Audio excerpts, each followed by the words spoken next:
Special Operations, Covert Ops, Espionage, The Team House, with your hosts, Jack Murphy and David Park.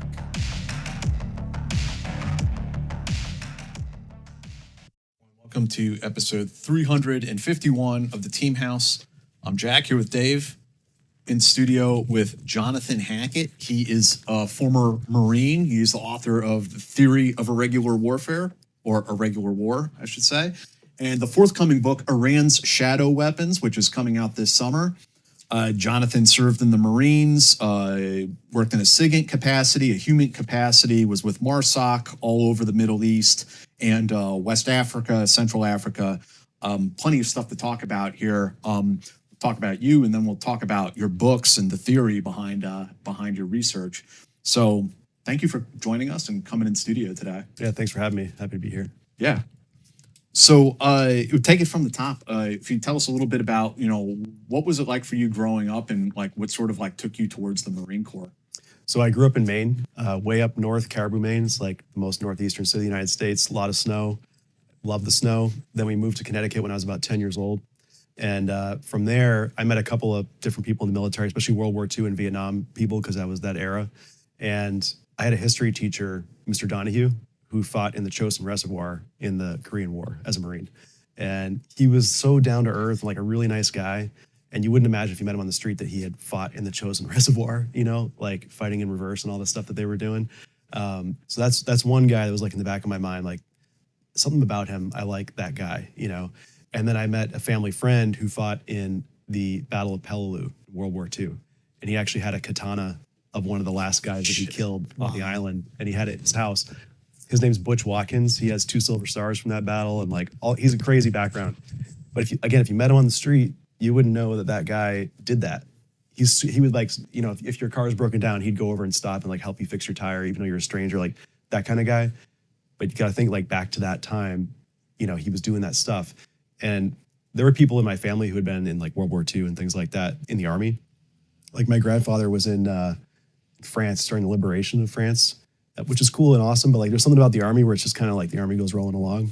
But there's a difference with the way the Marine Corps is. And like these 2 individuals, for example, there's something about them that's more than just the military, And I also like to be like a high achiever. And I was thinking what's the highest thing I can do right now? And I was kind of a bad kid in high school. So I stayed back in 12th grade because I didn't go to school for an entire year. I just didn't go. And my mom was too busy working. So the truant officer would come and I wasn't home. And you can't do anything about that. So I couldn't go to college right away. I'm like, how do I get out of here? Well, I could do that Marine Corps thing. And so that's why I joined the Marine Corps, getting out of my town in Connecticut, basically. And you came in the Marines doing SIGINT? Yeah, so I didn't even know what that was. I knew I wanted to do something kind of unconventional and unique, because that's kind of the way I grew up, was just almost no rules, no boundaries, and I didn't want to be boxed in. The military can box you in, but I told the recruiter, I don't want to be boxed in. You got to find somewhere else for me. So he's like, okay, take this test, the ASVAB, the entry test. And back then it was on a black and white screen, old computers, and I'm doing the test, and I'm doing the math test and the science test, and I'm answering the questions. They keep getting harder. I'm like, am I stupid? And I thought I got a 0, I thought I did really bad. And they gave me the sheet, and apparently I did really well. And I didn't know this, but the ASVAB back then, I don't know if it still does, they give you more difficult questions the more you answer correctly. Oh, I didn't know that. I had no idea. And I just thought I was dumb the whole time, and I'm looking at the guys next to me, I'm are they all answering these correctly? What's going on here, But then they're like, yeah, you can't do infantry because your score is too high. You can't do this because of this and this. And I'm like, okay, well, I don't even know what to do anyway, because I don't know anything about this. And we'll just, sign this contract. Don't worry. And so, yeah. So I did. We're making our numbers. Oh yeah. Yeah. And actually, he kept calling me. He's like, "You want to go to boot camp a little earlier?" Because he had a monthly quota. He's like, "Just need to get you as soon as possible. Are you really serious about it? Why don't you show me you're serious?" So I did actually went earlier. So I went there in October 2004 to boot camp, and that was in Paris Island. A good time. And then at the end of boot camp, I found out what my job would be, because I didn't even know that contract. I signed no clue what it was. And they're like, hey, you're going to Pensacola, Florida. Well, we did Marine Corps combat training, which is what the non-infantry guys do. but like very basic. It was still like Vietnam era stuff back then. It was like 2003, 2004. We had like the old flak jackets, the tricolor flak jackets, like covers your whole body and all that, and the H harness, chest rig that they used to wear back in the day. So we were doing all that like nonsense, like patrolling around like idiots. And then even though the war had already taught us stuff, we weren't learning those lessons yet. And like teaching us to do like the turkey peek, but with a long gun, which is so stupid. It was just like dumb stuff. Anyways, they're like, yeah, you're going to Pensacola after that. So I went to Pensacola where the NSA actually teaches like a joint school to teach SIGINT collectors, basically. So signals intelligence collectors, they collect foreign intelligence on nation states and any other target that we need. And so we learned all that stuff. And at the time they were transitioning from the old way of doing SIGINT, like against the Russians back in the day, to a new way of doing it, which was all digital. Because before that, there was a lot of Morse code, especially during like the nuclear period, because Morse code is the only thing that will survive a nuclear strike as far as communications are concerned. So like Russia, China, North Korea, and the United States all have Morse code backup systems. So of course that's a target that'd be very interesting to listen to, right? Because you could know what they're going to do in the event of a nuclear attack, because they're always practicing that stuff. So we learned how to do that. We also learned how to do something called hand graphic analysis, where you listen to some stuff over satellite communications, and you actually take a piece of graph paper and write down the bits on it and figure out where the bits start and end. And you can actually decrypt stuff this way. And I'm way oversimplifying it, but we did that for like 3 months. That's wild. There's a ton of trigonometry involved, and I am not good at math. So that took me a long time to master. I was spending a lot of extra hours in the schoolhouse. Eventually got it. The reason you need trigonometry is because you can actually figure out like the angle, the amplitude, all these different things about the signal if you just do the math on it. Really? Which will help you solve the equation and figure out like what part of this signal is protecting the data, what part is the actual data, like what's the nuclear communication in there, and what's just the error correction stuff on the outside of it. And when you collect it, you don't know. You just see zeros and ones. So you got to figure out like, first of all, where does it begin? Because that will tell you everything else about the sequence and all that. And we were doing this on a piece of graph paper. They don't do that anymore. So this school then for SIGINT is different. It's a different focus than the Voice Intercept School out of Goodfellow. So that is a complementary school that is for the Air Force now, but it used to be, that school used to be an analysis school only. Oh, I'm sorry. I don't mean Goodfellow. I mean, not Goodfellow. I mean, San Angelo. Oh, okay. Yeah. Yeah. That was a follow-on school for a portion of this stuff. Okay. What we were learning at Pensacola was like broad. Oh, interesting. Like, from satellite communication interception all the way down to like tactical radio interception to digital communications, analog communications. We were using oscilloscopes and spectrum analyzers and like all this stuff. Fascinating. Yeah. And then so I did that, and I was the honor graduate in the class, which meant I get to pick my duty station. And they listed all these places, and I thought to myself, like, I don't want to go to a Marine Corps unit, even though I'm a Marine, because I know if I go to a Marine Corps unit, I'm going to get boxed in. Right. So I was like, what's the least Marine Corps thing I can do? There was this thing on there that said NSA CSS, which is National Security Agency, Central Security Service, Hawaii. And I was like, I'll do that. So I went to Hawaii to work in the tunnel, which is, there's a walkway 3/4 of a mile underground underneath the pineapple field that people who work there will know exactly what I'm talking about. It's a dull pineapple plantation that the US government leases the soil underneath. And we have a gigantic 3-story building buried underground that's no longer functional. They actually closed it a few years ago, so I can talk about it now. But it was a huge collection site.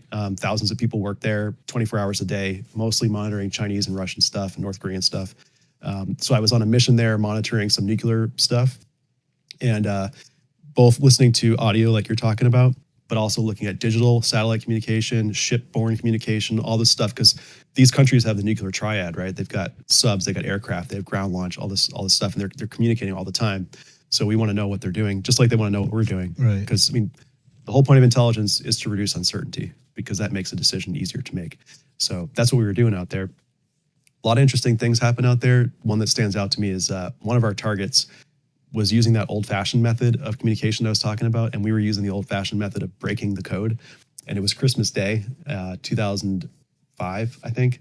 And I was on watch. It was like 3 a.m, and I decoded the message, and it was a bunch of @ symbols in the shape of a Christmas tree.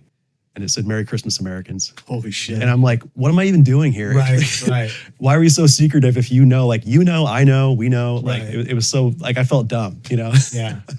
But it was kind of cool. And then, that kind of stuff went on for a little while. And then my 3 years there was up. So I had to go choose another station. And again, I did not want to go into a Marine Corps unit.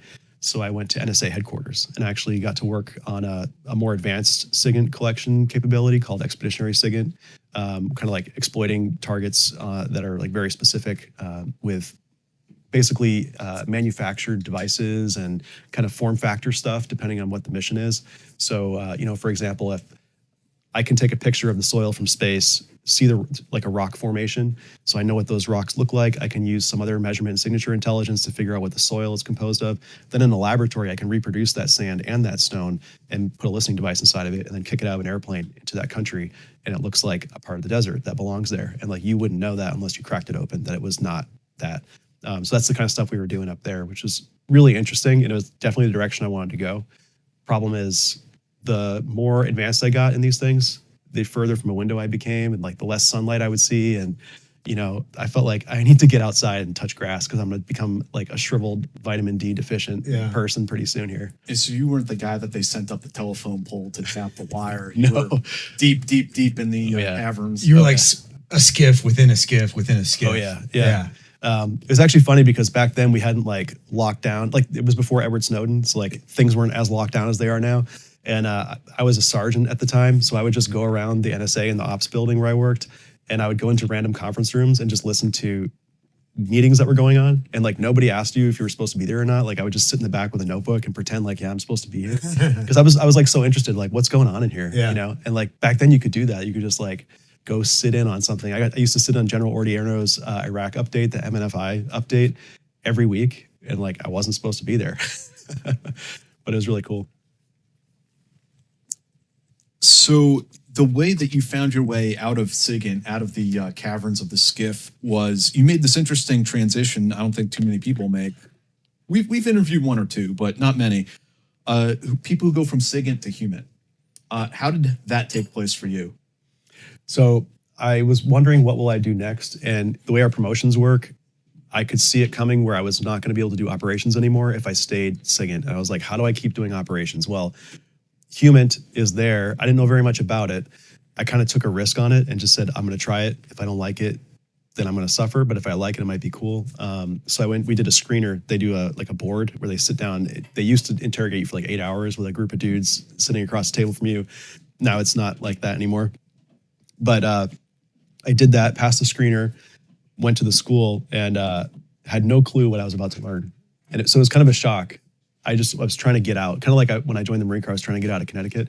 Similar thing where I was like, how do I pivot out of here? And it was the right move. Was it difficult though because I mean, here you are with SIGINT, you have TSSCI, obviously, some SAP system like that. Were they reluctant to let you go from the SIGINT field and anywhere else, not just human, but anywhere? Yeah, and actually more so, the Marine Corps was pissed that I hadn't served in a Marine Corps unit. And they were really resistant to approve my stuff. Yeah. But the local leadership had no power over my package that I sent up. All they could do was non-concur, but it didn't affect the outcome. So I still got picked. In the Marine Corps, if I remember right, working with some guys like in Afghanistan, I think, like, aren't most of their humanitors warrants, or is there, or I guess, can you tell us how it works? Because I'm not sure. I just remember working with some warrants. So there have been some changes over time. It used to actually be two different fields. We used to have CI, counterintelligence, separate from human, just like the Army. Okay. No longer is that the case. And there's actually a third field, which is interrogator translators, that they rolled all three of these into a single MOS. So what you do is you have the enlisted people there, and you usually have some junior officers. They don't do this anymore. They did it for about 10 years and then got rid of it. But like, let's say you're a first lieutenant out of Quantico and your MOS is going to be CI human officer. You would go through the class with us, enlisted, just like the rest of us, like kind of like through soft training where it's like the rank is not important. What's important is the training, It's very similar to that. The warrant officers have to come later. Okay. So, you graduate, get a couple of deployments under you. It used to be you need like 3 or 4 deployments during the war. Now that the war is over, like nobody's deploying. So they're just letting people go in. But it used to be a lot more competitive. They used to reject people all the time. Those warrant officers would become the team leaders, and you'd have like between 3 to 5 CI human collectors and a team leader on top. And then you'd go deploy to do either direct support or general support to a unit that needed you. Okay.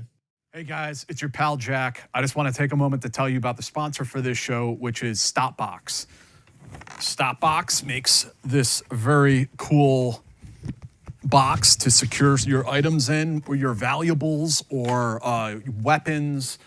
Could be a firearm, knife, things that you want to keep away from kids. It opens up like so. And the way it locks is very interesting. And you can change the combination, by the way. So you have these actuators on the side. And in this case, for demonstration purposes, the code is to hold down the index finger and pointer finger, and then come over and there's a thumb, hit that, and it opens up. So that's the code. This thing is proudly made in the US of A, so they keep the quality very high. It's also TSA compliant, so you can throw this in a bag and travel with it.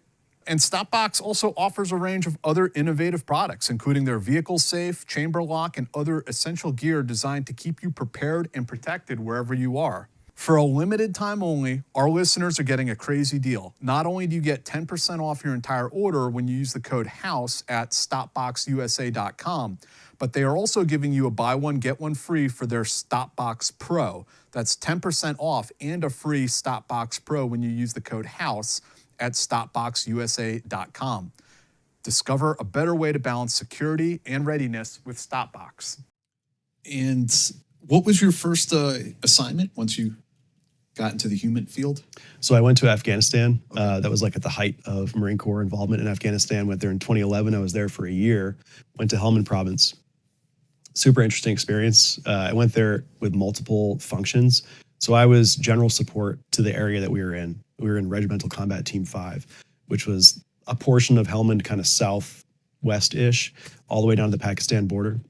So I was doing interrogations in our DETFAC. I was going on raids with our aerial interdiction force, which was going out there and like looking for dudes crossing between Pakistan and Afghanistan with drugs. We'd, land the helicopter right in front of the car and grab the dudes, take the drugs, go back. I would talk to them for a little while and be like, yep, you're going to Bagram, and then send them out or let them go, depending on what was going on. Did that at the very beginning. Then our policy in Afghanistan changed about halfway through the deployment. They started shrinking down base footprints. So they were closing down some of the bases like Dalaram, for example. They shut that down, sent a lot of those guys to Camp Leatherneck. They sent us to Camp Leatherneck. I was at Camp Dwyer before. So when we went to Leatherneck, the mission changed more to a CI-focused mission, but I still had all my source network that I had developed in southern Afghanistan, which was really helpful because one guy that I had been working with, it's kind of unusual, especially in the military, to do a cold bump with a guy, which means your very first contact, run it all the way through to recruitment. Usually that doesn't happen. Usually it's multiple handlers are doing this over time, and then finally, maybe the guy gets recruited. But this one particular source I had, I actually, the week after I showed up, I met him, started developing him, and was able to recruit him in October the next year. So it was like less than a year, I was able to move through the entire recruitment cycle, which was like unheard of, especially in your first deployment. So when I transferred up to Leatherneck, that guy stayed on my books. And I'm glad he did because there was an attack in Camp Bastion in September 2012. He had been reporting on that attack from February 2012. He was giving information on the vehicle to be used, like a Hilux, a white and red Hilux pickup truck. He knew exactly where the safe house was, where they'd be staging at. Wow. He knew where they actually were going to come up to the fence line. And the guys actually did three dry runs cutting the fence using very good methods to cut diagonally across the fence and the base. They ran all the way up and tagged their hand on the aircraft there and ran back just to make sure they'd be able to do it. Nobody caught them. The reason nobody caught them is because there were Tongans guarding those posts, and every other post had a silhouette, not a person. During this whole time, we'd been telling General Kurganis, who was the major general in charge of the Marines there in RC Southwest, hey, attack's going to happen. Like, tell them in February, tell them in March, tell them in April. Like, every month we were updating them, like, hey, we got even more information now. We even know we had a video of them training with, in the video, there's a map of Camp Leatherneck and Bastion, and there are aircraft on the map. And the guy's there with a little stick, like back in the old days, teachers. He's like pointing to the points of entry and like actually the place they'd already dry run. He's pointing to that, like, going through the whole thing. The guys are all sitting around, like watching, like school children.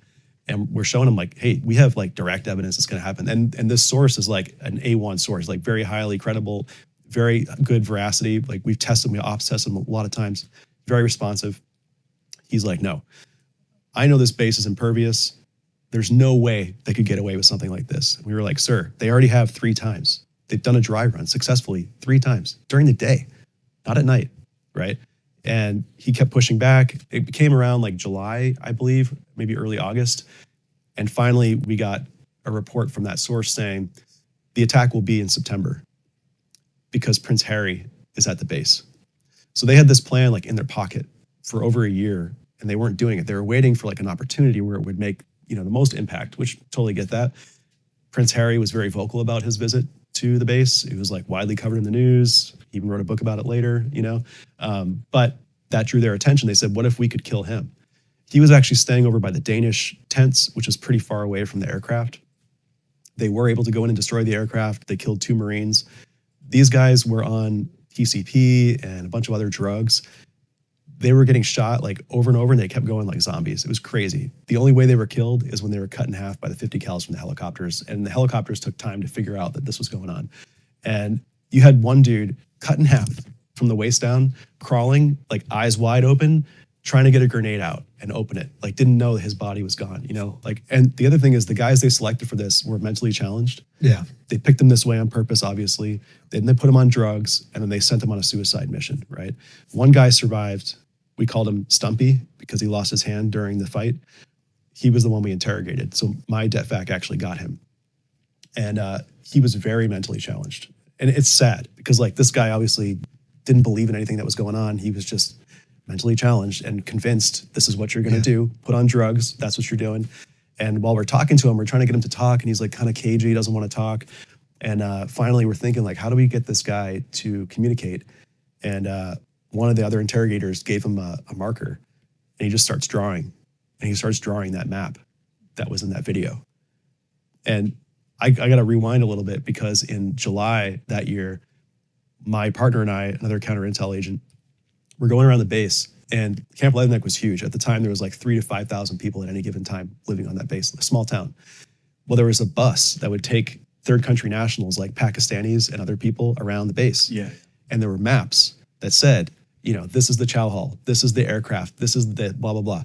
Those maps were secret, no foreign maps that the Army Corps of Engineers printed out, cut the classification off of, and then slipped into a plastic thing and then screwed them up all over the base, right? My partner and I went around and picked up over 60 of these maps, right?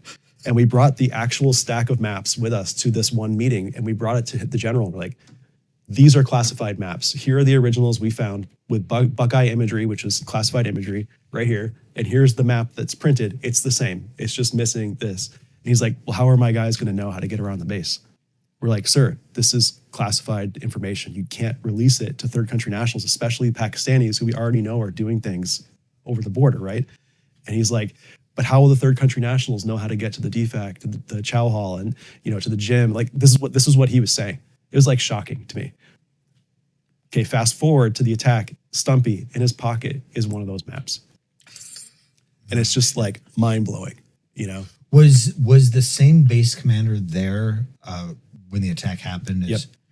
What was his response, and were there any repercussions for him? Oh yeah. So I don't know what his personal response was, but he got relieved of duty, which is very unusual for a general to be relieved. Yeah, in theater. Yep. yeah, Yep. for sure. Yeah, That's good to hear. I mean, because usually, I think that we're just used to those guys getting off scot-free no matter what happens. It was actually 2 generals. So there was Greganis, who was the infantry division commander. Then there was the Marine Air Wing commander, who was a 1-star, Broadmeadow, I believe his name was. So right before that attack happened, like 2 weeks before it happened, the MA commander, that general, came to visit us at Camp Dwyer because we were doing some stuff down there with the Afghans. And we had reports that the Taliban wanted to kill a general. Like generally, they didn't know which one or anything, but like target of opportunity, like hope it happens, And we were telling that general, like, hey, just so you know, the Taliban has been thinking about attacking a general, and no generals have visited this base in a very long time. If you come there, you're probably going to trigger an attack because they're going to know that you're there. You have this giant entourage. And he's like, no, I have to see the troops. I have to see the troops. So he goes there. He went to the Afghan side of the base, which was separate from our side of the base. There's this massive crowd of Afghans like on top of him, because it's kind of like they're very excited, all this stuff. And this one guy comes running up from behind and like plows his way through the crowd. And he's got one of those stick mines that the Russians had back in the Cold War in Afghanistan. And he like lights it off, and it blew his hands off. Didn't kill anybody because it wasn't a dud, but it was like not functioning properly. Order or whatever. Yeah. So like if that thing had worked, he would have killed that guy. Yeah. That same general that got relieved later on for not listening to us about the other attack, So that's some of the frustrations out of that deployment. For sure. And after that Afghanistan deployment, when was it that you went over to MARSOC? So the following year, actually, Scott Stalker was the Marine in charge of assignments for enablers to MARSOC at the time. And I called him up and I said, he was a Master Sergeant at the time. I said, Master Sergeant, I'd really like to come over to MARSOC. I've heard a lot of things. Because I actually worked with him when I was in SIGINT back during Det 1. I was making stuff for their unit. And I said, I'd love to come over there as a human guy. And he was like, okay, let me see. Do you want East Coast or West Coast? It was at the time when it was split across the coast. And I was like, well, I'm already in Camp Pendleton. California would be awesome. He goes, why don't you open up Marine Online? So I open up it's like the thing the Marines use to look at all their personal information. He's like, do you see any orders in there? And I was like, yeah. He gave me orders over the phone, which was crazy. That's awesome. So they took a risk on me. I went over there and just up the road. It was fantastic. And greatest 5 years of my 20 years in the Marines. With enablers, they don't let you stay more than 5 years. So I stayed literally exactly 5 years and 0 days over there. And you said something like you were part of a pilot assessment and selection course. Yeah, so in 2013, they were piloting this assessment and selection for enablers. So obviously not as hardcore as the operators, but what they were trying to do is wheat from the chaff kind of thing. Because at the time, there was a lot of unknown about MARSOC, at least in the conventional side, like what is this place? And so a lot of people were going there that might not have belonged there. So they're trying to filter that. So a lot of physical stuff, a lot of psychological stuff, but packed down into about a 7-day period. So it's not as long as others. Mm-hmm. It was pretty grueling though, for the time that it was. We slept like 1 or 2 hours a night the whole time, exhausted, a lot of okay, run down to the beach, now swim a kilometer out there, go over here, put on your camis, go run to the pool, go do pool PT, now go, it was like thing after thing after thing. At in midnight, we're going up over the Reaper, which is this really high incline hill in Camp Pendleton. And as we're going up there, then we get CS gas blown up on us, and then suddenly we got a casualty, and then, oh man, now there's some ammo cans you got to carry too, and the whole thing, So they were just throwing stuff at us the whole time, and guys were getting injured. Almost everybody made it. Only a couple of guys didn't. I think there was 15 of us total, and then only 2 or 3 didn't make it. But it was all the enablers at the time they were going through. So intelligence analyst, dog handler, EOD. So all the dynamic people together, and it was pretty interesting. They actually did a good job of monitoring it and kind of adjusting it. So for example, they had this mental task. It was the second to last day where they brought us into this conference room. They took a trash can full of intel reports, and the guy stood up on the table and just dumped the intel reports out all over the table. And he's like, you have 1 hour to figure out when the attack's going to be. And all of us look at each other oh man, all right, here we go. We're all trying to read, we can't read because we're tired. And me and one other guy who had worked on Asia stuff before started realizing oh, this is an Abu Sayyaf thing from the Philippines. And actually he knew the thing that it was about, and I knew the thing that had happened before that caused it. So he and I were over in the corner putting stuff together, and they could see that through the glass. And they came in and pulled me and him and one other dude out, hey guys, come to this other room. So they pulled us over this other room, and they're like, you have a new problem. You have this spaceship with I can't remember the exact things, but it was there's a woman on there, she's 43, she had a miscarriage. There's a man who's 5'10" and has a history of cancer in his family. And all these interesting things with each person, pick 9 out of the 15 that can go to Mars and live there. And so that was the problem. What? So we're trying to figure it out, and they wanted us to use certain analytical techniques to very quickly solve a problem. And actually we had a pretty good solution to it. So it's very interesting. It was the physical stuff, and there was a mental thing in between each physical thing. Mm-hmm. It's forcing you to use your brain even though you're tired. So it's pretty cool. Then they did away with it because there was too much attrition for their liking. And instead of calibrating it, they just got rid of it, which is unfortunate. And from there, you did a whole bunch of deployments all over the place. Where was the first one that they sent you off to? So the first one was really interesting. It was to Indonesia, but it was supporting a JSOC preparation of the environment activity. And I didn't know that. I had no clue about any of this stuff. And they said, hey, you've been selected to do an interview. This is how it started. I'm like, oh, okay. But you can't do it in your uniform. You need to be in a suit. It's going to be at some early time in the morning. I can't remember what it was. It's because I was getting interviewed from a guy in Hawaii that was at the Joint Intel Support Element over there in SOCPAC. And I get on there and it's him and some other people. He's a civilian guy. He's talking to me and they're like, what do you know about Jamaat Islamiyah? What do you know about Abu Sayyaf? What do you know? Like they're asking me like all these questions, like boom, boom, boom. And I'm like answering to the best of my ability. And they're like, what do you know about these strategic things and these tactical things? And like, they're trying to like figure out stuff. And I feel like I didn't know anything, but I got the job, which I don't know why, how, or who else they talked to. But anyways, I got that. And they're like, now you're going to go to SOCPAC for an unknown period of time. We'll determine when you're ready to go. So I went to SOCPAC and for 90 days, I worked with that guy that interviewed me. His name is Dan. He is like the Indonesia expert in SOCPAC, amazing counterterrorism analyst. And he actually was not in the military or in the intel community at all. He was a dendrologist major, like studying trees in college, and his master's degree in Indonesia. He like knows Bahasa Indonesia. He knows like other local dialects. And somehow like, you know, one thing led to another and he started working for the government. So he's like a true like cultural expert, which is really helpful. And he said, look, I know you don't know a lot about Jamaat Islamiyah, but I need you to master it in 3 months. I'm giving you 90 days. You can be in the skiff as much as you want or as little as you want. And at the end, you're going to brief the SOCPAC commander, Admiral Kilrain, about what you learned. And then he let go of me for the next 90 days. And I just went in there like 12 to 15 hours a day, reading every report since 2000. I think it was, no, actually from 1991 until 2014, which is when I was there. And I learned a lot about Jamaat Islamiyah. And I learned that there's a certain pattern about how they do their attacks compared to how they split into new groups, because they have a history of splintering into smaller groups. And there is a huge correlation between these two conditions, which is very fascinating.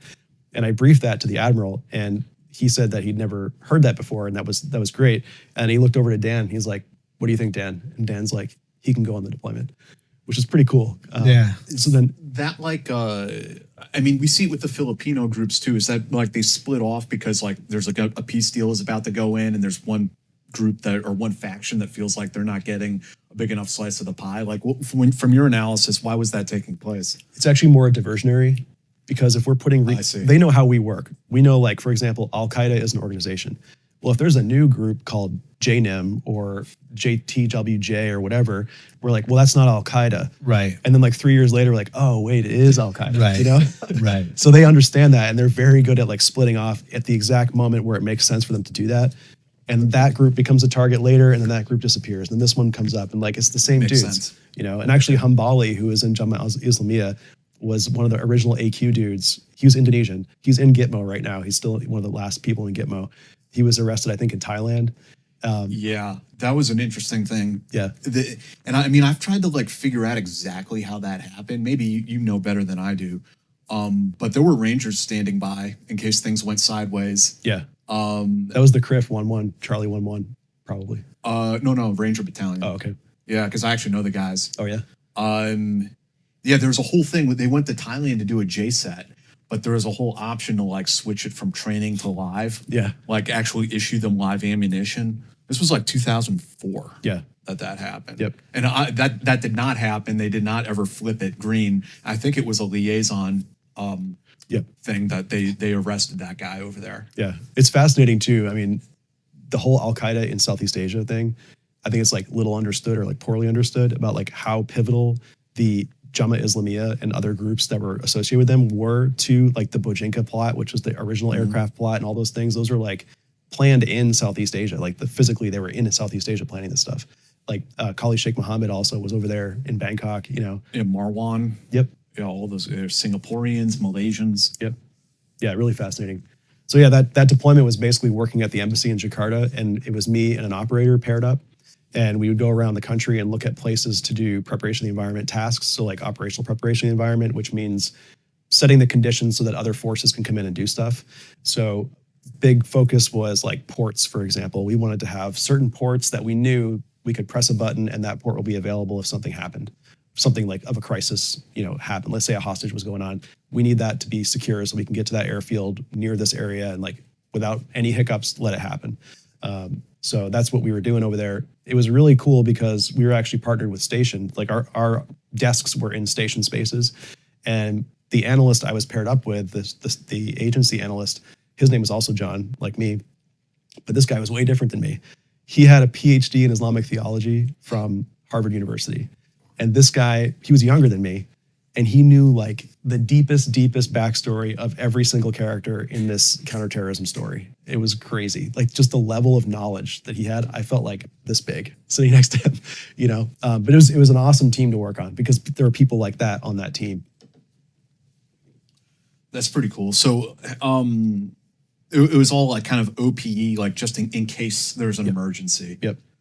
So we do a whole range of things from like driving from point A to point B to see how long it takes to drive during the day, like kind of mundane stuff, like going out and trying to measure like the height of this stuff. So we knew if a helicopter could land there, these things, to like more advanced stuff. Like we actually flew up to Natuna Besar, which is an Indonesian island in the South China Sea. It's the only Indonesian territory in the South China Sea.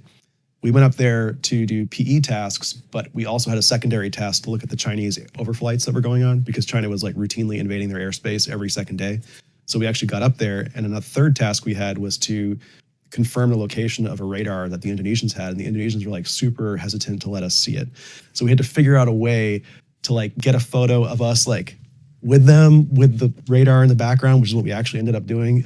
So we got the picture, and they were really upset that we were trying to find. Like they knew we were trying to do it, but we never like openly said it. I mean, I'm a little surprised that the Indonesians gave you as much freedom and free access as they did. Like from what I've been told anyway, that it's okay to like meet privately, but they're much more hesitant to have like a public relationship with American officials. It's funny you say that. So in Natuna Besar, there was only one hotel. It's a very small island. And the people on Natuna Besar were not happy that we were there. Like the government people were not happy we were there. We actually had liaisons with us from Jakarta, but they weren't happy they were there either. And so like we're rolling around the island, like taking pictures and like doing stuff. You know, we had this aircraft called non-standard aviation, which is like a small little prop plane. We're like flying around the island, taking pictures and like doing the stuff. And then we'd land. Well, one day we went out on the other side of the island, like 2 hours, the other side of the mountain. And we come back and there's like, you know how you get that feeling like something's weird? Come to the hotel, go to the front desk. The lady like looks up, doesn't speak, and then like looks back down. We're like, oh, somebody's in here, you know? So like go up to my room. I had brought a suitcase and I had some other stuff. It's like dumped out in a pyramid on my bed, and there is a memory card on top of my clothes. It was a blank memory card because I had the real memory card in my camera, right? I had a backup that was blank, and I think they were pissed that it didn't have anything on it, and they like left their calling card like, we knew you had a camera. I'm like, okay, you know, like what are you gonna do about that? Right, you know, right. It was just like a really interesting experience. What their intelligence services like? Is that Compassus? So Kopassus is their special forces, which is actually for a while it was blacklisted because in Timor they did a lot of stuff. Yeah, there's a little bit of like a prisoner execution happening. They're pretty heavily tainted. Yeah. Well, actually, we came up with a solution for how to work with them still. So in 2014, we had a cutoff. If they had graduated from their academy before 2008, we couldn't work with them. They graduated after, we could. And then 2 years ago, they just eliminated the entire blacklist. So now all of Kopassus is available because the president of Indonesia was in Kopassus in Timor, and he was one of the guys that was implicated. So you can't blacklist him. You know, he's the president. And so what was the second one after Indonesia? I mean, you spent some time in West Africa.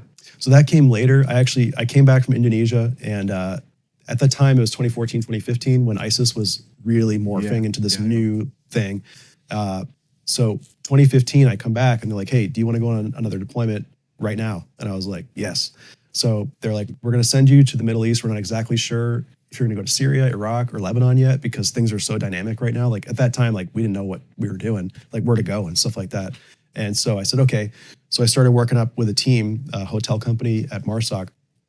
And while we were working up, they were doing a deployment familiarization training where they basically go out and like practice the full mission profile in the United States before they go overseas.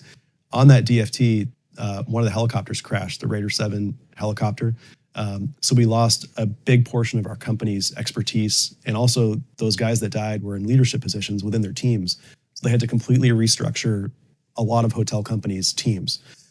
So I got pulled off of the Iraq deployment, put on the Lebanon deployment as a result of this. So I went to Lebanon in early 2016, and we were working with the Lebanese Special Forces and the Mugawira Bahar, which is the Lebanese Navy SEALs, basically, and also the Mukafaha, which is like their ranger unit, or kind of like a strike force, if you will. And we were training them, but also at the same time enabling them. There were some other tasks we had in Syria that we weren't going into Syria. Instead, we were going up to the last line of cover and concealment with our partner force. They would go over there and do stuff. we would also, it was a very interesting time, we would actually enable some of our enemies to do things to ISIS at that time, which is a pretty interesting, controversial period of time. But we weren't like directly involved in that, but we were doing things to help, like the Battle of Qusair up in northern Lebanon, where Hezbollah defeated ISIS. That wasn't like they weren't alone, doing that. Yeah. I mean, it became like, how we allied with the Taliban against ISIS later on. Yes. Yeah. It's interesting. Hey guys, our show is sponsored by GhostBed. Check them out, please. They make awesome mattresses, awesome pillows, awesome bedding. GhostBed provides high quality and super comfortable award-winning mattresses crafted in the US and Canada. Did you know that 60% of US adults report being too hot when they're trying to sleep? That's me. I'm a sweaty little baby. That's why we designed all of our products with cooling features so you stay comfortable and asleep all night long. Pair any of our mattresses with GhostBed's award-winning adjustable base and get the ultimate sleep experience. GhostBed rules the family-owned business, 60,000 plus 5-star reviews. They have sleep experts on staff with 20 plus years of experience. So if you have any questions, you can hit them up and ask them, maybe what kind of mattresses work for you. 20 plus year warranty. That's 2 times the industry standard. Free shipping and returns on mattresses. Most of the products ship out within 24 hours. They have in-house customer support and sleep experts chilling in Plantation, Florida. It rules. It's the best. They give you 101 nights risk-free to make sure that these beds are right for you. If you don't like it after 101 nights, you could send it back, full refund. When you purchase a GhostBed mattress, your comfort guaranteed. I'm reading it right now, and it's capital letters, guaranteed. Okay? They do the right thing, and they're a great company. If you're not sure which GhostBed's right for you, like I said before, you could take their mattress quiz online, or you can give a call to one of their sleep experts, and they'll help you with exactly what you possibly could need, what works for you and what doesn't. And the best news about this is, Team House listeners and viewers, you get an extra 10% off site-wide for a limited time. You just go to ghostbed.com/house and use the code HOUSE at checkout. One more time, that's ghostbed.com/house with the code HOUSE, HOUSE, at checkout for an extra 10% off site-wide. I want to thank GhostBed for their continued support. I want to thank all the fans that listen and watch for their continued support. Without you guys, we are nothing. So thank you for supporting the show, and thank you for supporting the companies that help support the show. ghostbed.com/house for 10% off. Made in the US, made in Canada. Shout out to our brothers in Canada. They rock. Check them out. I love GhostBed. Thanks, guys. Okay, so yeah, Lebanon sounds interesting, and then Iraq. Yeah, so in Lebanon, we were doing the training stuff, and I'll just tell you one Lebanon story before we move on. So we were doing visit, board, search, and seizure training with the Lebanese Special Forces, and we actually boarded a Chinese vessel that was parked in Patroon, which is a town in Lebanon. And the Lebanese are going up a caving ladder, which is this very narrow ladder, the width of your foot. And we're behind them as they're coming up off the rigid hull inflatable boat. They're going up the caving ladder. It's a pretty high boat. I mean, it's a shipping vessel, And the dude goes almost to the top, this one soldier, and then he loses his footing. And the way, sometimes they're called the Lebanese Special Forces, and some of them are really badass. But they're not all that way. Just like any partner force, where like some guys are just there because they're someone's cousin or brother or whatever. Well, this guy was one of those guys, and he was wearing his helmet in such a way where like it wasn't clipped on to his chin, it was clipped on under here, and his rifle wasn't secured properly. And so like he flips backward, his Kevlar goes back over his throat and starts choking him. And he's like choking out up there, upside down on the caving ladder, like, I don't know, 50 feet off the ground or off the water. Swerving like this right over the hull of the boat. And if that dude fell, he would be like squashed like a grape on that, because the front of the boat is metal. You know?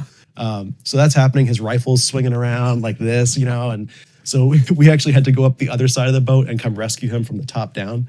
And we're just thinking, like, what if these guys have to actually do one of these things? Yeah, that was crazy. So like that was like 2 weeks before I left Lebanon. But yeah, in Lebanon, they're like, hey, because things are so dynamic in Iraq, are you willing to just go straight to Iraq instead of going back home? And I was like, yes. So I went directly to Iraq. Like I flew from, I think I connected in Jordan on an NSAV, the non-standard aviation, into Baghdad and then up to Erbil. And then at that time, we had just gotten authorization to start doing a lot of airstrikes. So my mission up there was human-triggered strikes, where basically I have a source or a principal agent who has his own network. that's sitting outside of a building and can see there's 50 guys, bad guys meeting in there, and he's giving me information about it. Once we feel good about that information or that the place is safe, then I'm going to be the one talking to the air officer. They're going to start sending up aircraft, and they're going to blow that building up and kill those guys. So that's what that deployment was. It was one after another, after another, after another. And actually, not just our deployment, but that like 6-month period right before we retook Mosul, that the area we were in was around Mosul. Right before we retook Mosul, like the Joint Special Operations Task Force had killed like 30,000 people in airstrikes, just like those airstrikes. And that was mostly all guys doing human-triggered strikes all around northern Iraq. It was a really interesting period of time. And this is also, is this a deployment where you met your missus? It is, yes. Tell us about that, because I think that's an interesting story. Yeah, so I was working with a Lebanese guy who was helping us in a support capacity out in Erbil, in Dream City, which is like the nice part of Erbil. And he had a huge mansion, and he used to You're have talking about that part of Erbil that looks like Abu Dhabi. Yeah, Okay. real nice area. It's got the guys with the AK standing outside to make sure nobody unwanted goes in there. Not bad guys, but just the unwashed, you know. So they would let us in, so we would go in there. And this guy used to have dinner parties, and his big courtyard that had these like high walls and everything, so nobody could see in. And there's probably like 20 or 30 people there, and we're around this like very long table, and there's only one open seat. And I'm sitting next to that open seat. It's like 10 o'clock at night. And she walks in on the other side, and there's nowhere for her to sit. So she comes and sits next to me. And we start talking. And like I said, it's like 10 o'clock at night. We talk till like 3 or 4 in the morning, just me and her. And like, if you like, when you do those like time lapse and like everyone's leaving, like you could just see like people leaving the table over time. And it's just me and her like yapping the entire time. And we just talked for hours. And like, she's amazing. And I think she had the same thought too, because now we're married. But she's an Iranian, and she was actually in Erbil working. She'd been living there for a few years. She was there when ISIS came all the way up to the edge of Erbil, and she couldn't go home because she felt unsafe in Iran. So she was basically trapped in Erbil right while ISIS was coming up there. Pretty crazy time. And she's been through a lot on her own too. And we were able to get her to come to the United States. She got her green card, then she got her citizenship last year. So really awesome. Yeah. Yeah, it's a wild story. She didn't feel safe going back home because she is involved in some counter-regime activities. Yeah, people in Iran, most people in Iran do not like the government. Yeah. And they will take to the streets to tell you that. They're very proud of saying what they believe, even if they get punished or hurt for it. The problem is the government is going to hurt you. Yeah. And people disappear all the time. So she was concerned back in 2009 during the Green Revolution, Janbashi Sabs. She was in that protest. A lot of Iranians were in that protest, and she didn't feel safe staying in the country after that protest because they were like rolling people up in the streets and they were just disappearing, or getting pushed off of buildings and like all kinds of crazy stuff.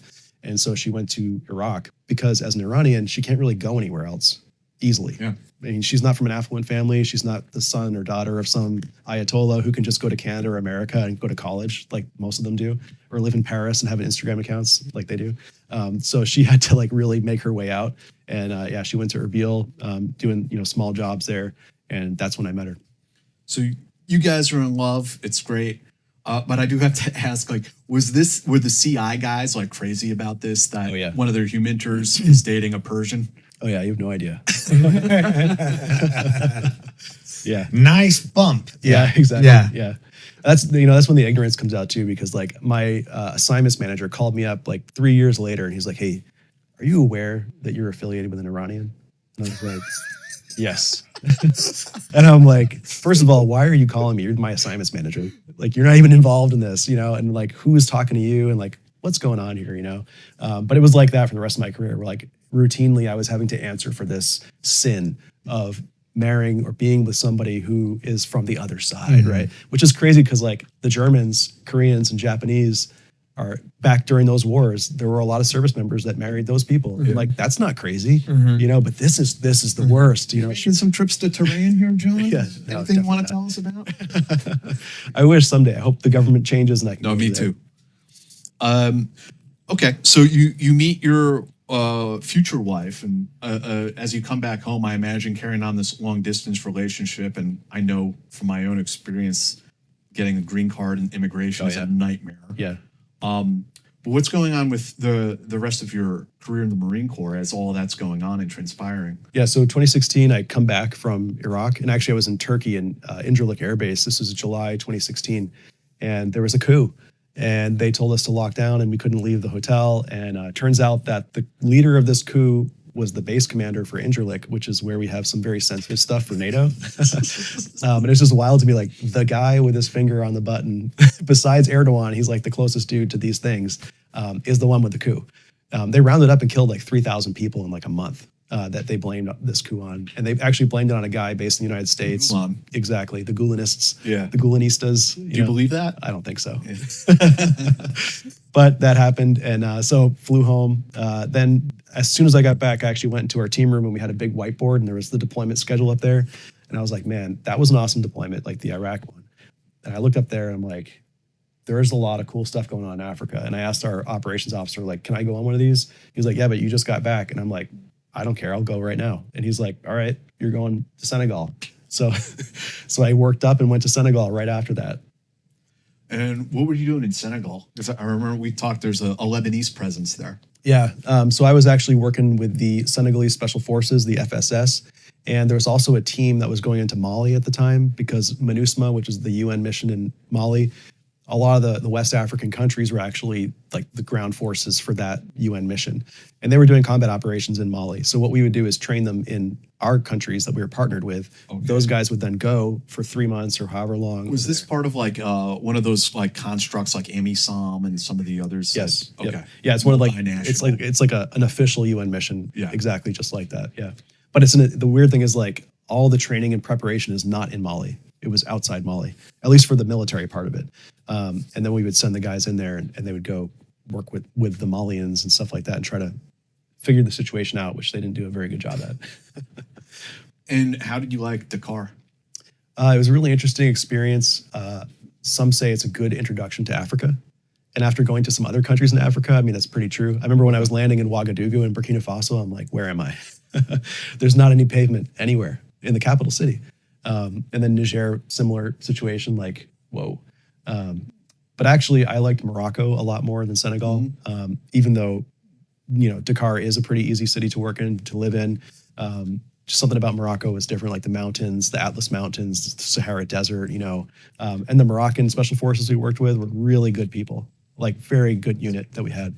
You ever see the movie? I watched it the other day, rewatched it, The Man Who Would Be King. No, I've never seen that. It's with Sean Connery and Michael Caine, and it's supposed to be in Afghanistan, but it was actually filmed in Morocco. I got to watch it. It's a fun movie. Yeah. Yeah, Sean Connery is the locals. Mistake him for a god, and he starts drinking his own Kool-Aid, and you can only imagine that it does not turn out well. Yeah. So then you did make your way. You mentioned Niger, Burkina Faso. What were some of these other trips that you were bouncing around? Yeah, so Burkina Faso is interesting. There was a team up on the Mali-Burkina Faso border up in a place called Kaya, which is like right up there on the border. And this was an army team that was there. And we found out that they hadn't been debriefed on anything they were doing. And they were doing a lot of stuff in Mali. And at the time, we were like trying to figure out more about what's going on in Mali because our partner forces weren't involved in the things we wanted them to be involved in. And we were worried about Al-Qaeda, and there's other groups there in Mali as well that we're trying to figure out what's going on, like JNIM and the Mirabatoon was another big group that we're looking for. So I went up there for a couple of weeks and just spent every day debriefing the team guys on what they'd been seeing and doing in Mali, and sent all that reporting back. And that was the first time we'd ever actually had reporting from that area of Burkina Faso about Mali. So that was like a very fulfilling trip, even though it was short. That's cool. Yeah. So they were doing like human collection up there. So they were actually working with people there. They weren't human people. They were just, gotcha. guys. And nobody was talking to them, because they were up there. That was actually around the same time that, remember the Green Beret got strangled by the guys? Logan Melgar. Yeah. So one of the guys on my team was actually in that room, Kevin Maxwell. That happened at that time, that exact time. So like our task force got shook up quite a bit. So they started moving us around and things were changing very rapidly at that time. Any other West Africa adventures you want to tell us about? Morocco was probably my favorite, like I said. Really interesting. I actually went from the top of the country to the bottom, and it's twice the size of California. And that was a really eye-opening experience because I had always thought Western Sahara was a country because that's what the maps say. But then you go to Morocco and you ask a Moroccan, is there such thing as Western Sahara? They're like, no, there's only southern Morocco. And like that was a very interesting thing because in the West, I think we don't understand that dynamic very well. We talked to an Irish guy who was part of the UN mission there, like, I don't know, 5 episodes ago. Yeah. Yeah, really interesting. There was an Irish guy in Lebanon, actually, that was there. It's not related to that, but he owned a bar in Beirut, and he had been there since the 1980s because a lot of the IRA guys went to Lebanon and fought against the Israelis. Yeah. And that guy stayed behind and opened a bar. Like, just interesting. That's crazy. And then there's also like some other sort of like, this is more not administrative, but just the way that things get done and the way these missions get done. The 127 Echo program you mentioned, there's also a Delta Echo Foxtrot. Yep. I mean, they're controversial in some quarters. I mean, we want to explain like the reality of what those programs are and, you know, what your thoughts are about them. Yeah, so the thing is, we have foreign partners we want to work with. In the conventional military, usually that's a military unit. So like if I'm from the 5th Artillery Brigade, I'm going to go to a country that has an artillery brigade and train them on how to use their stuff, and then we work together. That's pretty normal. Well, the 127 Echo thing was like, so this is a legal authority that Congress says, here's money to do this thing. We're authorizing you to do it. And for a long time, they didn't have that. There were some other authorities like 1207, 1206, 1208, which were these other like disparate authorities that kind of worked together, but they weren't really meant to work together for a while. And they were trying to make it so that we could partner with entities that were not exactly the traditional entities. Mm-hmm. They aren't the 5th Artillery Brigade in Estonia. Right. Instead, they're an irregular force in southeast Syria that's got some questionable background, and we're not sure what's going to happen when we leave Syria. Like this is the kind of people that we're trying to work with because the enemy and my enemy is my friend, and they are the ones closest to the problem that we need to solve right now. So it's kind of an expeditionary requirement. Like we need to cut the timeline on vetting these guys because the big controversy with 127 Echo, there's no human rights checks. There's no Leahy vetting. There is not. So that's a problem, of course. Isn't the other controversy that these units get opconned to the United States? Right, because they're working for us, essentially. And that's how this law has changed over time. So like from 1207 and 1208, one of them was equipment and the other one was training. With the new law, 127 Echo, it's equipment, training, and operations. And there's been 2 other things added, which is the Delta and Foxtrot. Foxtrot is preparation of the environment activities that is now codified in law. For a long time, it wasn't. And actually, when I was in Indonesia working on a preparation of the environment mission, there was no law that said you can do preparation of the environment, and it was very sketchy. The COCOMs didn't have like, don't they have like the Human Intelligence Executor and all these other OPE authorities? So we were working under the CT Exord, the Counterterrorism Exord, and the Al-Qaeda Exord, AQ Exord, which had language in it that said you could do these things, but there was no law because that's just the military saying that's not lawful. Right. Yeah. So like there was no like thing to draw that from that would say like, hey, actually it's legal and there's money for it. Yeah. Right.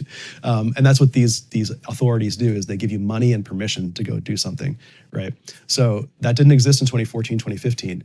So we were doing stuff. We actually had a piece of paper. It was a 1-page piece of paper. So if a congressional delegation came, we would give them this piece of paper that explained what preparation of the environment is. And it said like advanced force operations, intel operations, and operational preparation of the environment, each with 1 paragraph. And that's what we were to describe to the Congress visitors, right? Which is crazy because there was no law. So we were basically telling them like, hey, can you let us do this? This is what we think we're supposed to do.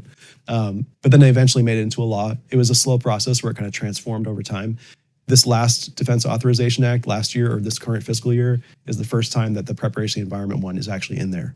So now it's okay. After 20 years of doing it, it's okay. You talked a little bit, I mean, maybe for folks, you can describe a little bit of what OPE is. I mean, you described it, I think, when we talked about Indonesia. But is there anything else you want to tell people that, like, what that means? Because a lot of things can be rolled up.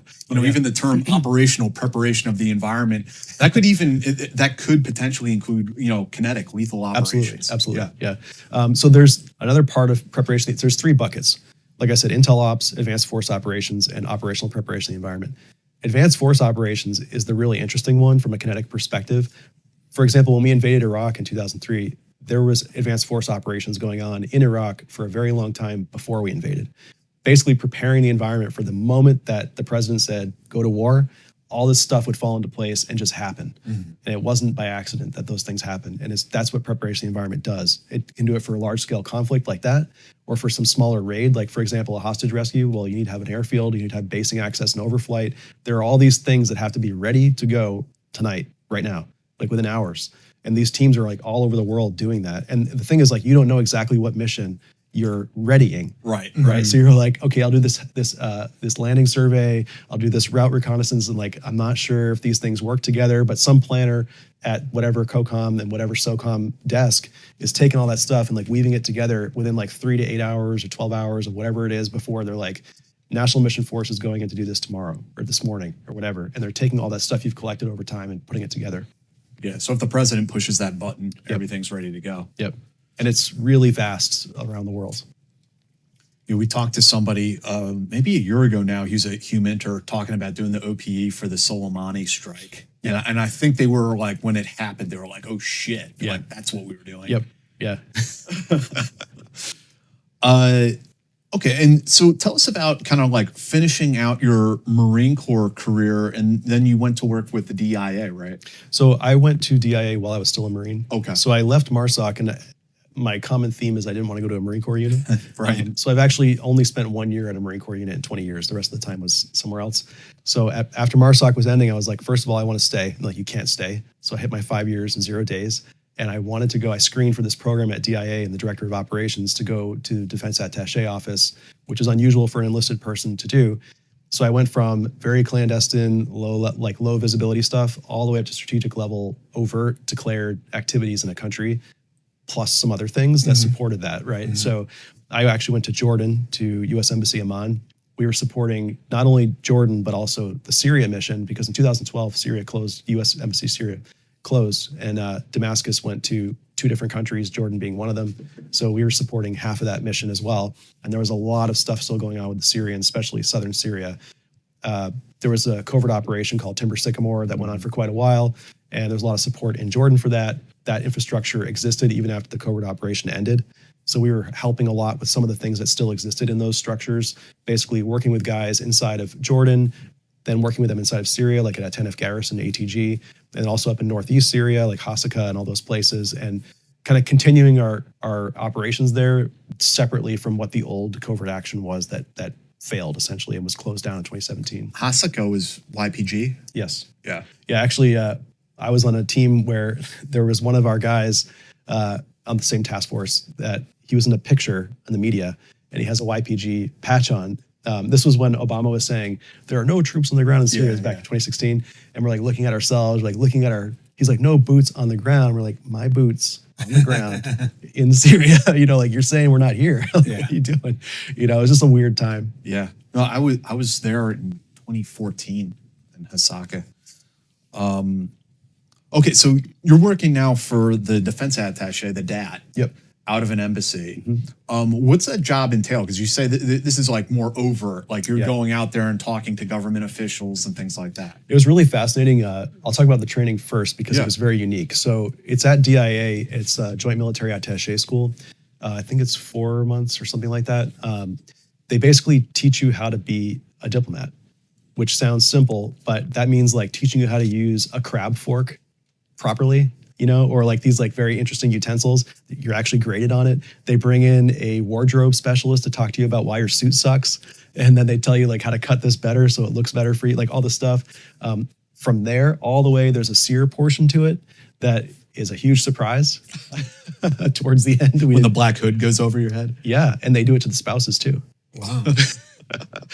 There's some very interesting stuff in there. They like everyone does a different job in the embassy, but they teach you kind of the baseline of what all people do in the Defense Attaché office. And every embassy is different. Like if you've been to one embassy, you've only been to one embassy, and they teach you like kind of more theoretical of like the embassy writ large.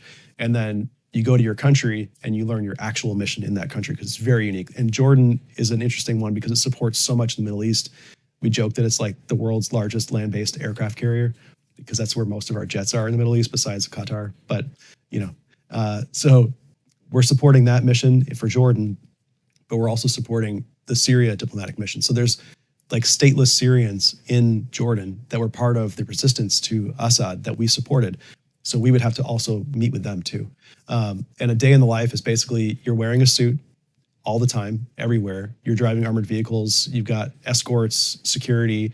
You're also setting up visits. So like if, let's say the Secretary of Defense is coming to visit the country, you alone are setting up that visit. There's no like entourage to help you. So like you're the guy that's planning the aircraft landing. You're talking to the ice guy to get the correct amount of ice for the aircraft, for the jet, like everything about it, plus the dinners, the security detail. You're going and investigating the hotel, top floor, middle floor, bottom floor. You're getting other places, for their comm suite. You're getting all that stuff booked out, and you're the guy doing it, like the point man. And they would rotate it around the office so that like, okay, you just got the SecDef this month. All right, DASD Middle East is coming for you. You're going to do that next month. The COCOM commander is coming out. You got that. And like we're just rotating all the time, handling these diplomatic visits or this distinguished visits. At the same time, we're meeting with our host nation liaison partners. So like the Defense Attaché Office represents the Secretary of Defense in that country. So you get to liaison with the Secretary of Defense equivalent in that country, usually a Minister of Defense. That's your primary contact, not his staff, him, right? So like on a weekly basis, the SDODAT is going to meet with that guy. And in Jordan, that's pretty big because they're coordinating a lot of stuff around the area, especially ship visits for the Marine Corps and Navy side. So a lot of those ships come to port in Aqaba. Well, guess who gets to organize those ship visits? One of us gets picked like, okay, the Kearsarge is coming, you got it. And you got to go do all the diplomatic communications with the host nation, the ministry and all that. At the same time that you're doing your overt collection activity, at the same time that some people are doing clandestine collection as well in that same mission. So you have like multiple hats. It was a very busy time. Yeah. Oh, I can only imagine. And what was your impression of some of these programs we had jetting into Syria? I mean, like, as far as the efficacy of some of those programs. It was very interesting. At the time that I was there, we had one major group left, the Mugawira Thawra, the MAT, who was like a last vestige of the old program. And they were basically just like professional smugglers who really benefited from all the ammunition we gave them. And they didn't really do much counterterrorism. And at one point, especially like 2020, 2021, after we killed Soleimani, Iran obviously responded to that. Iran flowed so many guys into Syria, and that camp was surrounded by Hezbollah, Kataib Hezbollah, Syrians that supported Iran. There was like a ring around that base. It was like completely ineffective. And so we got our guys stationed there training the Mugawira Thawra to do what? I don't know, because they're completely surrounded. There's no way they're going out on any operations whatsoever. Right. And then the next thing you did was teaching counterintelligence human. Yeah, so I went back to the schoolhouse that I had gone to a long time ago, and I taught there, teaching interrogations, counterintelligence, surveillance detection routes, source handling. We do the whole gambit, because we have both CI and human. So the way the course is designed, it starts out very basic, like friendly force debriefing, kind of like what I was talking about in Burkina Faso, where you're just like, hey, what kind of airplanes did you see? That's how it starts out, and it just keeps advancing and advancing. Then you get to interrogations, and that's kind of the filter point where we drop a lot of guys, because interrogations is more dynamic. So you have, as an instructor, more freedom to say that student probably shouldn't be here. So you filter out quite a bit of people in interrogations. The ones that survive that then get to do source handling. So we go into military source operations first, which is, recruiting assets to support military defense collection things. And then we move into more advanced primary or principal agent operations, where we have the students running a guy who's got several guys under him that the handler can't see or communicate with. And that's one of the more complex ways to handle a source. So that's kind of towards the end of the course, they're doing that. And then they do covert communications like dead drops, brush passes, brief encounters, things like that.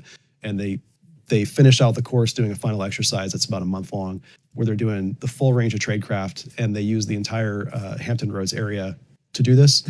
So it's it's an artificial geography that they have, and there's role players and Bad guy land. Oh yeah, exactly. Yeah, it's a lot of fun for the instructors. The students are under a lot of stress. Yeah, that's awesome. Yeah, And then you ended up retiring as a master sergeant. I did. Yeah. Yeah. What was like?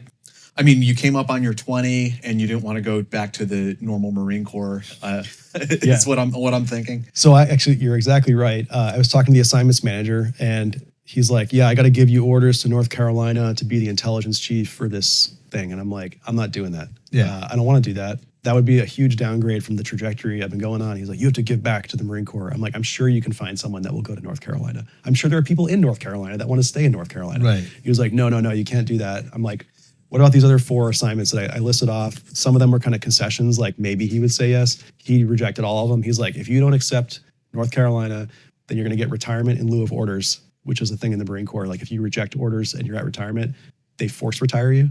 That's what happened, because I'm not going to Camp Lejeune. Yeah. I think he thought I was bluffing. I wasn't bluffing. So we'll talk about your post-service life a bit, but before we go there, I want to talk about your book, and I want to chop it up a bit about please. the theory of irregular war, because this was, when you open up a book like this, this could be a pretty dry book about doctrine. Where's he going with all this? But actually, I thought this was a great book. Thank you. I was really fascinated by it, and I think that the reason why I liked it was because you challenged the orthodoxy. Yeah. And you were willing to confront some of the failures of the past 20, 25 years that we've had in the military with counterinsurgency theory. And some of the younger people don't even remember. There's this whole field where people called themselves coinistas. Oh, yeah. You remember that shit? I do. So anyway, let's jump into it. Counterinsurgency theory, the theory of irregular warfare, it's fraught with problems. There's a lot of over philosophizing that takes place. One of the things you talk about is like all of the lingo, and we're kind of baffling each other with bullshit. Yep. Words like kill webs, gray zone conflict, and like all these where we're reinventing terms for guerrilla warfare, things that have always been around. Start wherever you want with that. As far as some of the problems and the faulty assumptions that we've made as we approach the theory. I'd like to start before that. What caused, or what was the genesis of you writing this book? Like, where did that idea start? So I was doing some personal research on the 5 pillars of irregular warfare, which is like a very doctrinal joint pub 3-tac-0 type thing. And I was like, okay, so there's like counterinsurgency, there's counterterrorism, foreign internal defense, like all those things. And I'm thinking like, this isn't actually like what's going on. These are just descriptions of operations. And I'm like, okay, let's find out what's going on like with the people. And the more I was reading, the more I was realizing like that doesn't exist in military writing. It exists in like sociology or political science, where they're like talking about some conflict in some country, but the military is not looking at that. They're just looking at like, okay, we've received information that we will now do this. How do we do it? Like they're skipping the first part where you need to like figure out why is this happening? Because if you can just solve that, a totally different outcome. It's not going to be perfect. It's not going to be like you won the war, but it's going to probably be different than if you just, oh, I'm a hammer, boom, everything is a nail, right? And that's basically what we do with our doctrine. So I wanted to research more, and the more I was researching, the more I just started taking notes and thinking about it. I had a lot of assumptions that were incorrect when I started out. I was a lot like these thinkers when I first started. I was like, oh yeah, there's got to be some like esoteric something, and that's not correct. That's not true. Instead, it's human beings want certain things. When they don't get certain things, they have reactions to those things. It's extremely basic, which sound like when I say it sounds very simple, it's not simple, especially when we don't look at it simply. We come to it like, oh no, it's very complex. It's very difficult to solve. Oh, this is a 1,000-year-old problem between this party and this party. That's not true. It's because this country invaded in this year, and then these people reacted to that invasion, and they don't like this other country invading their country. And then there's remnants that are now trying to take power because there's an imbalance in what's going on here. I mean, it's like super simple when you look at it like that. When you add like names of countries onto it, now people are like, oh no, that's the country I like. I can't disagree with that because I like them. So that's kind of what pushed me to research as deeply as I did. I read about 500 books, over 1,000 journal articles. Like I was like steeped in this for a long time. It just so happened that COVID kicked off right after I started doing my research for this. I was like, this is the perfect time to spend 12 hours a day reading every single day until this thing is over. I had no idea, obviously, when it would be over. So I did that. The whole time COVID was going on, I was researching every day. Please say that one more time. How many books and how many articles? Around 500 books and about 1,000 journal articles. And I haven't read this yet. Jack has. I will, but I love that this is what you were able to boil it down to. Yes, it's the lemonade. Yeah. Out of many lemons. Yeah. But I'll say it's short looking, but there's a lot in there. I think a lot of books are long because the author wants them to belong. Isn't that what Mark Twain or somebody said? Like, sorry, I wrote you such a long letter. I didn't have time to write you a short one. I believe that. Yeah. So from the bad analysis side, you put your finger on, some of these generals that came back and they wrote their memoirs and lauded themselves. Some of the coinistas also. And then also this French dude who fought in Algeria and Vietnam. Yeah. Completely failed coin efforts. Oh, yeah. Then he taught the Americans how to fail at coin also. Yep. And it's funny because so they failed in Vietnam and Algeria. Him specifically, I mean, he was at the Battle of Dien Bien Phu. We're talking about Roger Trinquier here. Battle of Dien Bien Phu. The Vietnamese completely overwhelmed this massive French conventional force. And he, with tail between his legs, went to Algeria. The dirty war starts. He fails at that. Even after torturing all these guys, still not getting any help and information from that. And then he turns to the U.S. Army and says, now that you've taken on our Vietnam problem, let me teach you how to solve the Vietnam problem. And that's how we learned our interrogation techniques at that time, was from this guy. And if you look at his books during that time, like the early 2000s, that guy's name was everywhere. Mm-hmm. Trinquier, David Galula, all of them. Like, oh, wow, these guys are geniuses. But then you go back and look, like Trinquier, for example, was out fighting in the Katanga secession in Congo, fighting with a criminal organization against the Congolese. Like, this is the guy? Right. Like, are you sure? Yeah, I mean, it was like learning to eat soup with a knife. Oh, yeah. The accidental gorilla. They're all these different thought leaders at the time. Yeah. What do you think went wrong, though? I mean, what were the faulty assumptions that we took into the war on terror that didn't pan out for us? I think we in the West have a problem with mirror imaging, where we not only do we see the enemy as we see ourselves, we want them to be like us. Mm-hmm. And even with new information, we still are like, no, they have to want a democracy. They have to want and like how we look at them, and when we put them up on a PowerPoint slide, we structure it like a military table of organization and equipment. It's like, wait, I'm not sure that's how the Taliban works. Yeah. And yeah. I would add to that though, not only the enemy, but our partner forces, totally. Like the country that we're like, to think that Iraqis or Afghanis wanted the same thing we wanted is ridiculous. Oh, yeah. I mean, and also like with the Taliban was in power before we showed up in 2001, right? Like they were the legitimate people running Afghanistan. Yeah. We got there and overthrew the government. The Taliban didn't see it as a legitimate change of power. They saw it as an invasion, an insurgency, right? Like we were running an insurgency in Afghanistan. It was just with a large Afghan National Army force, right? So when you ask a Taliban guy, like, oh, who's the shadow governor of this province? Like, that doesn't mean anything to him. There is no shadow governor. He is the governor, right? Like, why are we calling him that when that's not what he is? But we'd have to admit that it's actually illegitimate that we were there. Like, totally understandable why we went there. But the problem is how we're framing our discussion of the things, the conditions that are there. Like you have an Afghan that's running a village. It doesn't matter where he came from or if he's Taliban or not. Like, why is he running the village the way he is? Why do the people think this about him or that about him? Like, we're not looking at it like that. Instead, we're like, well, no, he's a Taliban guy. He's a bad guy. And from their point of view, like we went into Afghanistan and we won the war in the first 30 days. Absolutely. Our job was to destroy AQ. Yep. And then once we destroyed AQ, we're like, well, why don't we just hang out for a while and find somebody else to fight? And it was the Taliban. Yeah. Yeah. And the thing is, the Taliban are not a new phenomenon. Operation Cyclone, we basically created them, or the conditions for them at the very least. Mm-hmm. And even like Hekmatyar and all those guys, like those weren't new people, It's just kind of shocking to look at it. Like we live life in little chunks of memory and we don't connect them all together. Like these Mujahideen were the same Mujahideen.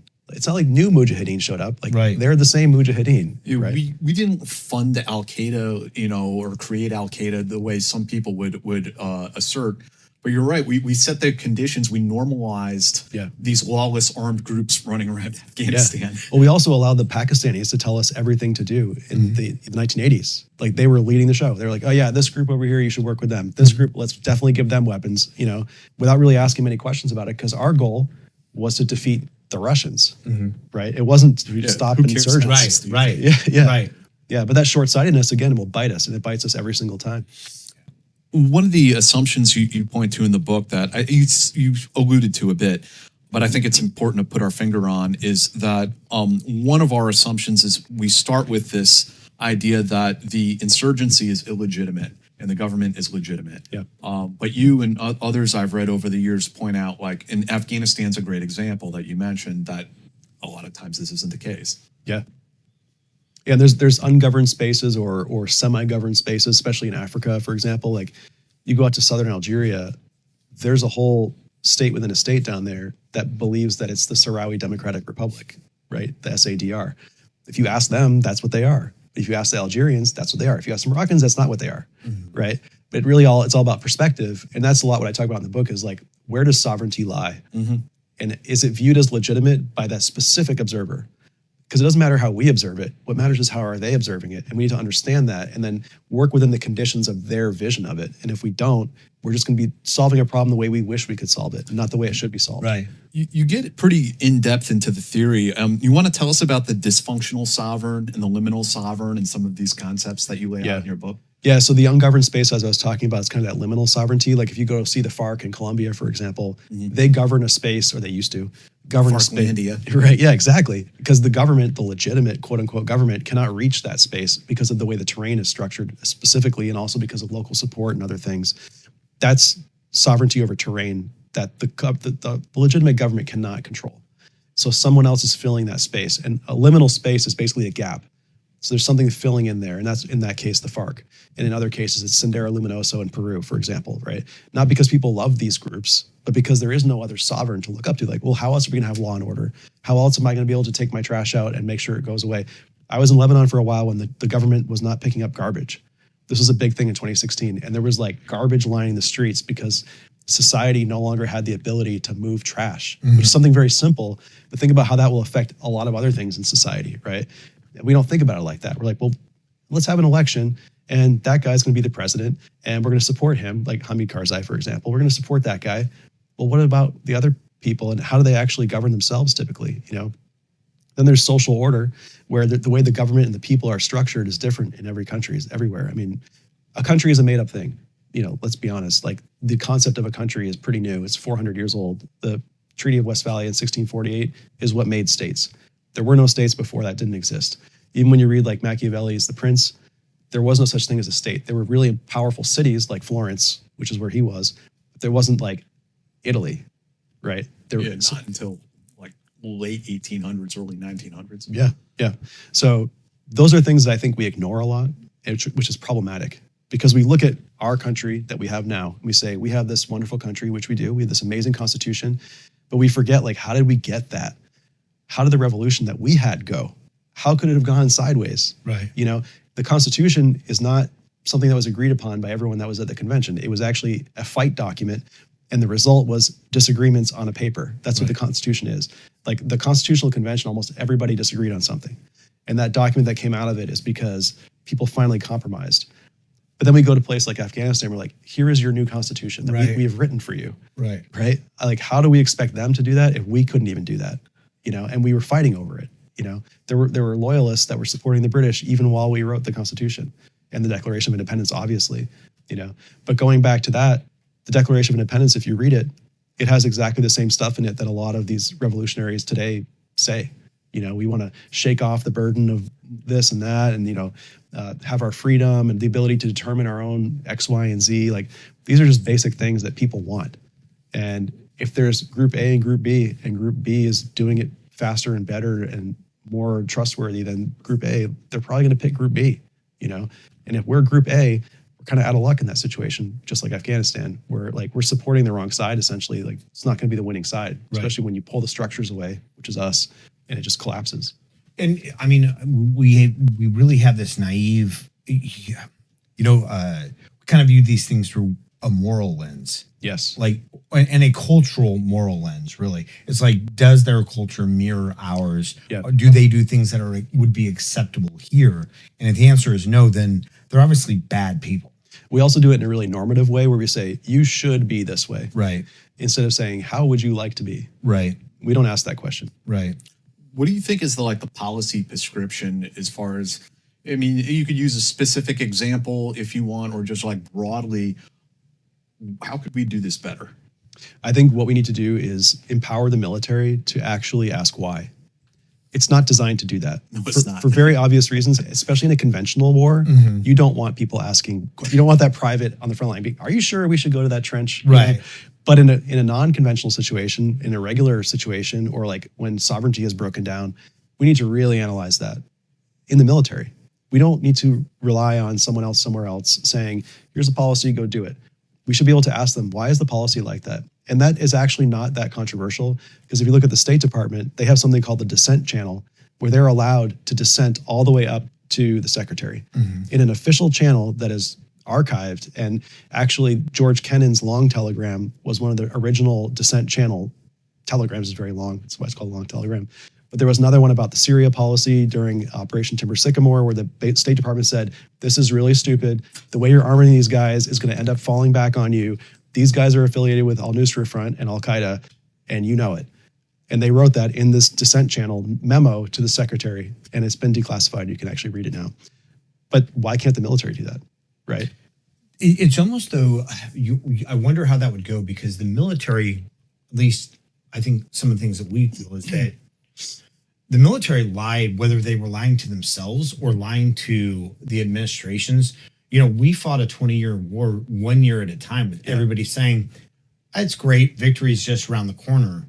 They never even really, I think that a lot of what the administration were doing were based on what the military was telling them.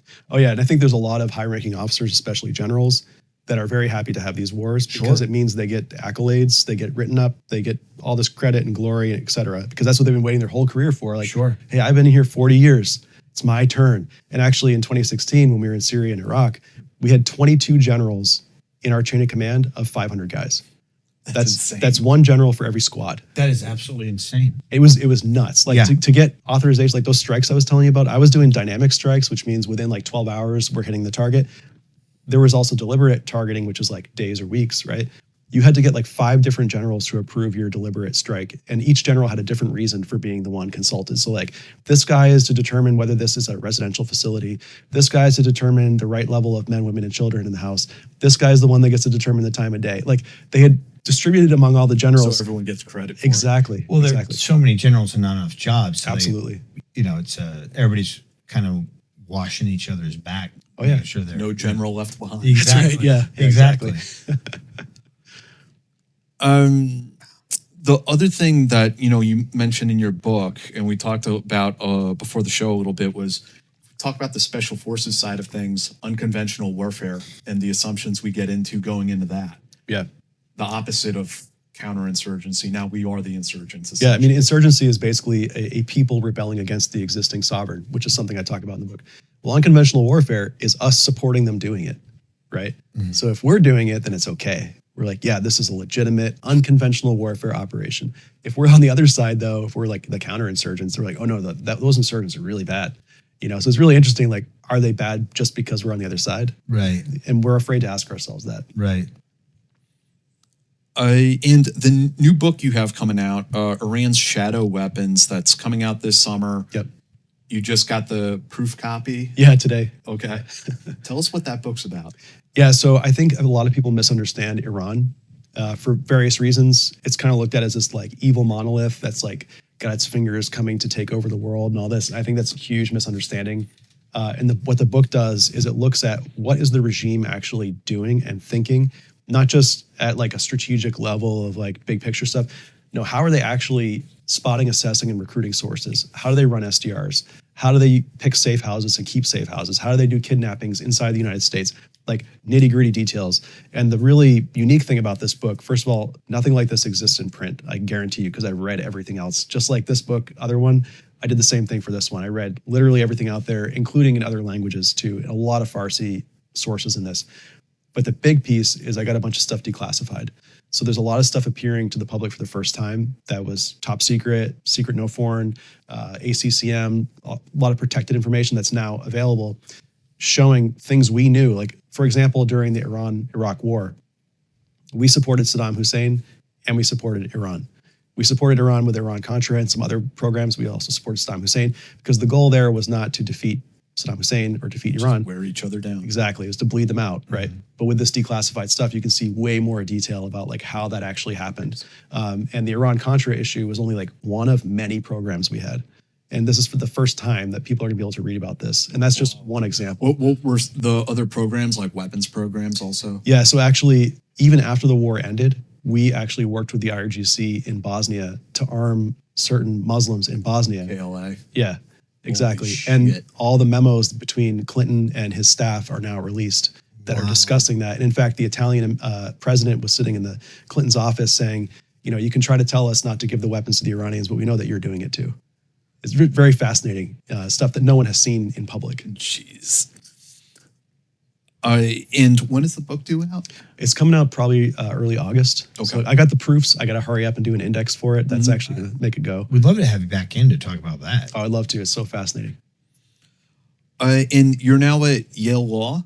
So I'll go to Yale in August. Oh, okay. You're getting ready for it. Yep. I'm in a holding pattern right now. Just waiting for that. So how long's law school? 3 years? It's 3 years. Yep. And what are you like interested in? You know, you have this extensive national security background, and now you want to go and, you know, take the bar exam, become a lawyer. What are you going to go into next, do you think? So I like doing hard pivots. So I'm going to do like a 90-degree pivot away from the military and government, unless I'm on the other side. So I want to work in a big law firm, either doing like international arbitration. Like recently, Facebook has had some problems in Ireland because they avoid US taxes by being in Ireland, but Ireland has some issues. I would be an attorney representing Facebook fighting Ireland, essentially, which is kind of cool at that like international level. Or doing things like export control. So there's a lot of stuff that has dual use, which means it can be used for civilian purposes and it can be used for military purposes, like countries' nuclear programs, for example. Iran has a lot of stuff from Germany and the United States in a lot of their nuclear facilities. So let's work on the export controls of that and see how we can fix that problem or make it so that certain countries like Great Britain, for example, has easier access to certain US technology that's national security in nature, but I'd be representing like the company, for example, Boeing or Lockheed or something like that. And you're also involved in the Irregular Warfare Initiative? That's right, yeah. What is that? So that's a collaboration between Princeton University and West Point. And there's a podcast. That's actually how it started, the Irregular Warfare podcast. And then there is a series of articles that are published online, kind of like the Small Wars Journal. And actually recently we've paired up with them to do like cross collaboration of sharing each other's articles.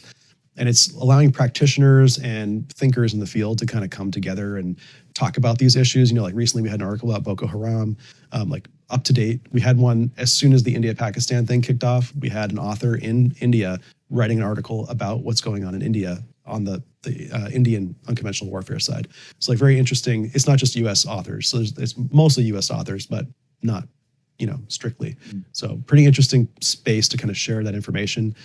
It's a nonprofit, so it's just there for people to read, and it's actually open to anyone to submit articles if they want to, depending if it, you know, matches up with what we're looking for. But yeah, all very irregular stuff. So special operations on the military side, all the way to some of the issues like I talk about in my book, like the breakdown of society and what do we do about that kind of things.